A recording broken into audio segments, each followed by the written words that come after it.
Hello friends, ഇന്നത്തെ എപ്പിസോഡിൽ അർച്ചനയെ ഒരു പരിചയക്കാരൻ കണ്ടു എന്ന് ദയാനന്ദ മാഷ് പറഞ്ഞത് കേട്ട് ഇനി അവൾ ഇവിടുന്ന് എത്രയോ ദൂരേക്ക് പോയിട്ടുണ്ട് എന്നാണ് ഇതിൽ നിന്ന് നമുക്ക് മനസ്സിലാക്കാൻ കഴിയുക എന്ന് ദയാനന്ദ മാഷ് പറഞ്ഞു. അത് കേട്ടപ്പോഴേക്കും ഉടനെ സന്ദീപ് പറഞ്ഞു, അല്ല അങ്ങനെ ഏട്ടത്തി ഏതെങ്കിലും ദൂരേക്ക് പോയി എന്ന് എങ്ങനെ നമുക്ക് വിശ്വസിക്കാൻ പറ്റുമെങ്കിൽ? കാരണം ഏടത്തിക്ക് ഇപ്പൊ ഇങ്ങനെ യാത്ര ചെയ്തു എന്ന് പറയുന്നതിനേക്കാൾ ഉപരി ഏടത്തി ബസ്സിൽ കയറി എങ്ങോട്ടോ പോയി എന്നത് നമ്മളുടെ നിഗമനം മാത്രമല്ലേ, ആരും അത് കണ്ടിട്ടില്ലല്ലോ. അതുകൊണ്ട് നമുക്ക് എന്തായാലും ഒന്ന് ബസ് സ്റ്റോപ്പിലും മറ്റു പോയി അന്വേഷിക്കാം. അവിടെ ബസ്സിൽ കയറി പോകുന്നത് ആരെങ്കിലും കണ്ടോ ഇല്ലയോ എന്ന് നമുക്കൊന്ന് അന്വേഷിക്കാം എന്ന് സന്ദീപ് പറഞ്ഞു. അത് കേട്ടപ്പോഴേക്കും അനൂപ് പറഞ്ഞു, എന്നാ നിങ്ങളൊരു കാര്യം ചെയ്യും, നിങ്ങൾ രണ്ടുപേരും കൂടെ ആ ബസ് സ്റ്റോപ്പിലേക്ക് പോയി ഒന്ന് അന്വേഷിക്കേ. ഞാനും അച്ഛനും ഞങ്ങള് മറ്റു 2-3 സ്ഥലം വരെ പോയി അന്വേഷിച്ചിട്ട് വരാം എന്നറിയിച്ചു. എന്നാ അങ്ങനെ തന്നെ ആട്ടെ എന്ന് പറഞ്ഞ് സന്ദീപും സച്ചിയും വേഗം അനൂപിനോടും ദയാനന്ദ മാഷിനോടും യാത്ര പറഞ്ഞ് അവർ കാറിൽ കയറുന്നു. ദയാനന്ദ മാഷും അനൂപും വേഗം വണ്ടിയെടുത്ത് അവരും അവിടെ നിന്ന് പോയി. സന്ദീപും സച്ചിയും കൂടി അവരുടെ കാറും എടുത്ത് അവിടെ നിന്ന് മടങ്ങി. ഈ സമയത്ത് അർച്ചന ക്ഷേത്രത്തിലേക്ക് പോകുന്നതിന് വേണ്ടി ആ ബസ് വന്ന് നിർത്താറുള്ള ആ സ്റ്റോപ്പിലായി കൃത്യമായി വന്നിറങ്ങി. അവിടെ ഇറങ്ങിയതും അർച്ചന വേഗം ക്രോസ് ചെയ്ത് ഒരു ഓട്ടോയിൽ കയറി അവിടുന്ന് ശിവപുരത്തേക്ക് പുറപ്പെട്ടു. ഈ സമയം അർച്ചന എവിടേക്കാണ് പോയത് എന്ന് കൃത്യമായി അന്വേഷിച്ച് മനസ്സിലാക്കി കഴിഞ്ഞു ധനുഷും സംഘവും. ധനുഷ് മൂർത്തിയുടെ അരികിലെത്തി മൂർത്തിയോട് പറഞ്ഞു, മൂർത്തി, അർച്ചന പോയിരിക്കുന്നത് ശിവപുരത്തേക്കുള്ള ഒരു ബസ്സിലാണ്. അറപ്പുര എന്ന് പറയുന്ന ഒരു ബസ്സിൽ കയറിയാണ് അവൾ പോയിരിക്കുന്നത്. അവള് എങ്ങോട്ടാ പോയതെന്ന് എത്രയും വേഗം അന്വേഷിച്ച് മനസ്സിലാക്കണം. എന്നിട്ട് അവൾ എവിടെയാണോ പോയിട്ടുള്ളത് അവിടെ ചെന്ന് അവളെ വെട്ടിക്കണ്ടിച്ച് തുണ്ടും തുണ്ടാക്കിയിരിക്കണം എന്ന് ധനുഷ് മൂർത്തിയോട് പറഞ്ഞു. ശരിയെന്ന് മൂർത്തിയെ തല കുലുക്കുമ്പോൾ ധനുഷ് പറഞ്ഞു, ഇനി ഒരു കാരണവശാലും അവൾ ജീവനോടെ മടങ്ങി വന്നേക്കരുത്. ഇല്ല എന്ന് ധനുഷിന് മൂർത്തി ഉറപ്പ് നൽകി വേഗം തന്റെ കൂടെയുള്ള മറ്റ് ആ ഗുണ്ടകളെയും വിളിച്ചുകൊണ്ട് മൂർത്തി അവിടെ നിന്ന് പുറപ്പെട്ടു. അതിനുശേഷം അതുവഴി വരുന്ന അറപ്പുര ബസ്സിന് നേരെ കൈ കാണിച്ച് ആ വണ്ടിയിലേക്ക് മൂർത്തി കയറി.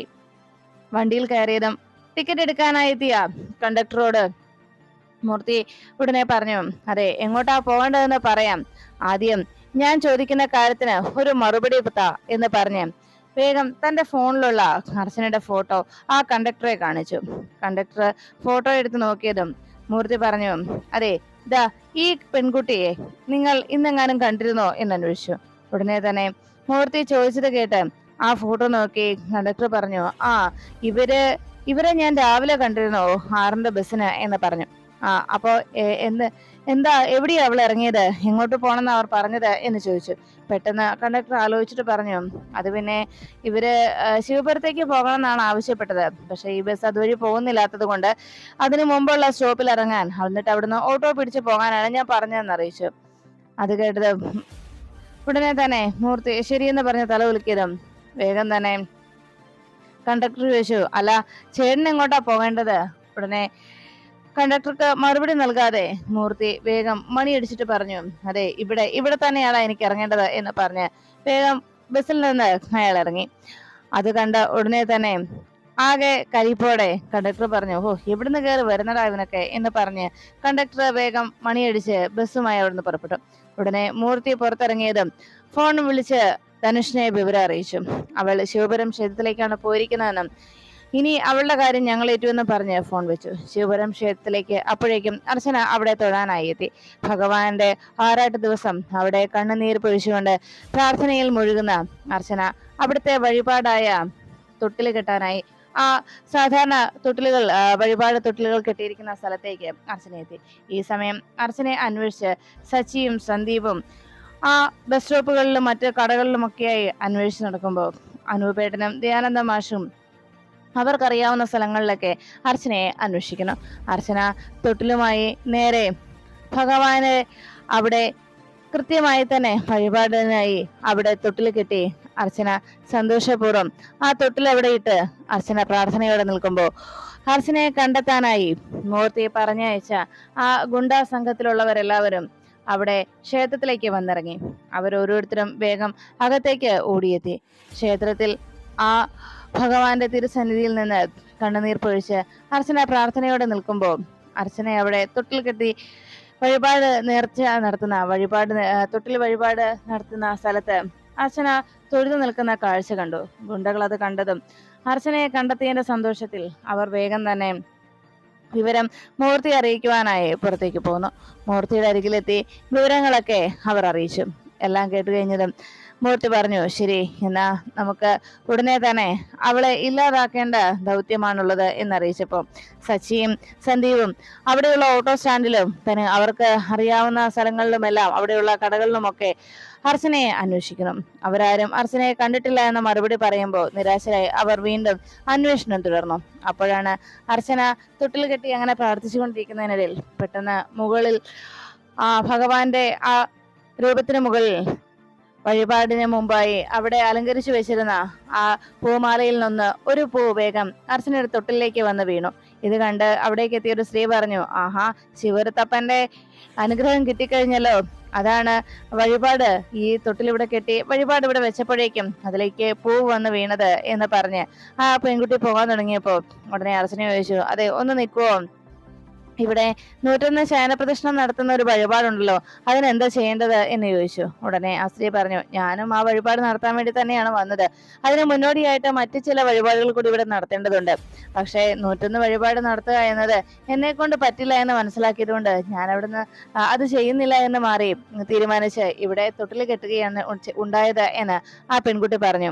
അപ്പോഴേക്കും അർച്ചന അതിന് എന്താ ചെയ്യേണ്ടതെന്ന് ചോദിച്ചപ്പോ നേരെ ക്ഷേത്രത്തിന് ശ്രീകോവിലിനരികിൽ ചെന്ന് പൂജാരിയോട് ചോദിച്ചാൽ മതി അതിനു മുമ്പ് എന്തൊക്കെയാ നടത്തേണ്ടതെന്ന്.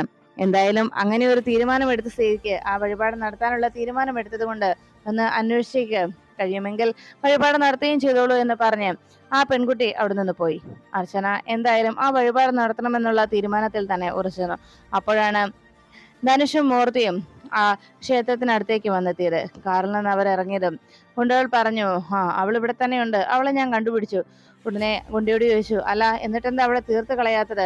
ആ നിമിഷം തന്നെ അവളെ തീർത്തുവിടായിരുന്നോ എന്ന് ചോദിച്ചപ്പോ അയാൾ പറഞ്ഞു, അത് പിന്നെ ഇവിടെ ഈ ഉത്സവമായതുകൊണ്ട് ആളുകൾ ധാരാളം വന്നിട്ടുണ്ട്, അതുകൊണ്ട് തന്നെ അവര് ഈ സമയത്ത് അവളെ അറ്റാക്ക് ചെയ്യുന്നത് അത് ശരിയായിട്ടുള്ള കാര്യമല്ല.